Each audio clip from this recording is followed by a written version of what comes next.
मध्य प्रदेश में श्योपुर जिले की विजयपुर सीट पर 13 नवंबर को उपचुनाव होना है। ऐसे में कांग्रेस का गढ़ कही जाने वाली इस विजयपुर सीट पर मुकाबला काफी दिलचस्प हो गया है, क्योंकि 6 बार कांग्रेस से जीत चुके रामनिवास रावत अब वन मंत्री के रूप में बीजेपी उम्मीदवार हैं। तो वहीं कांग्रेस ने रावत के खिलाफ आदिवासी समुदाय के मुकेश मल्होत्रा को मैदान में उतारा है, क्योंकि इस सीट पर आदिवासी वोटों की भूमिका काफी अहम है। ऐसे में किसका पलड़ा भारी है, ये जानने के लिए देखिए ये रिपोर्ट।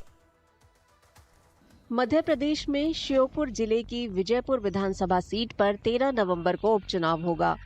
कांग्रेस के टिकट पर 2023 में चुनाव जीतने वाले रामनिवास रावत बीजेपी में शामिल हो गए। उन्हें मुख्यमंत्री मोहन यादव ने अपने मंत्रिमंडल में पर्यावरण और वन मंत्री बनाकर शामिल किया। इस वजह से यहां उपचुनाव कराना जरूरी हो गया।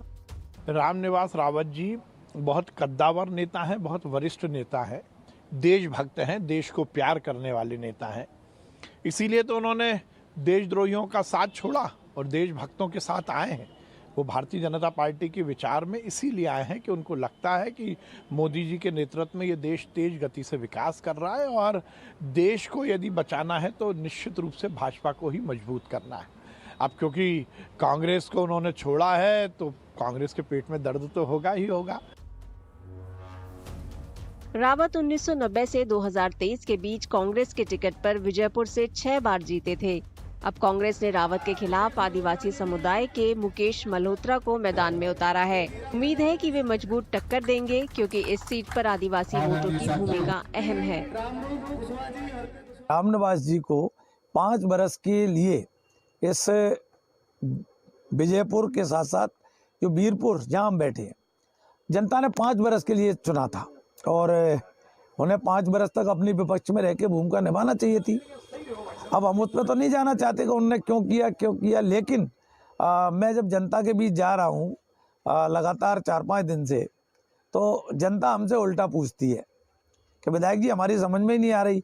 हमने तो 5-6 महीने पहले रामनिवास जी को यहाँ से बड़े अंतर से जिता के भेजा था और बड़ी आशा और उम्मीदों के साथ जिता के भेजा था। ये बात सही है कि आदिवासी बाहुल्य है, 70,000 के करीब मतदाता आदिवासी है, लेकिन उन्होंने रामनिवास रावत ने जिस तरीके से अपने 40 साल आदिवासियों में बिताया, वे आदिवासी के वोट भी लेंगे, गुर्जर समाज के वोट भी उनके वोट मिलेंगे। और खास इस विधानसभा चुनाव के लिए आपको खास बात ये बताया था, मुस्लिम मतदाताओं के वोट भी उन्हें मिल रहे हैं, जो कांग्रेस के परंपरागत वोट है। कांग्रेस के पास इसके अलावा और कोई चारा नहीं है कि वो आदिवासी प्रत्याशी को उतारे, और कोई प्रत्याशी दमदार उनके रामनिवास रावत के सामने क्षेत्र में कोई यही नहीं। कुछ लोग मानते हैं कि बीजेपी में जाने के बावजूद रामनिवास रावत विजयपुर से 7वीं बार चुनाव जीतेंगे।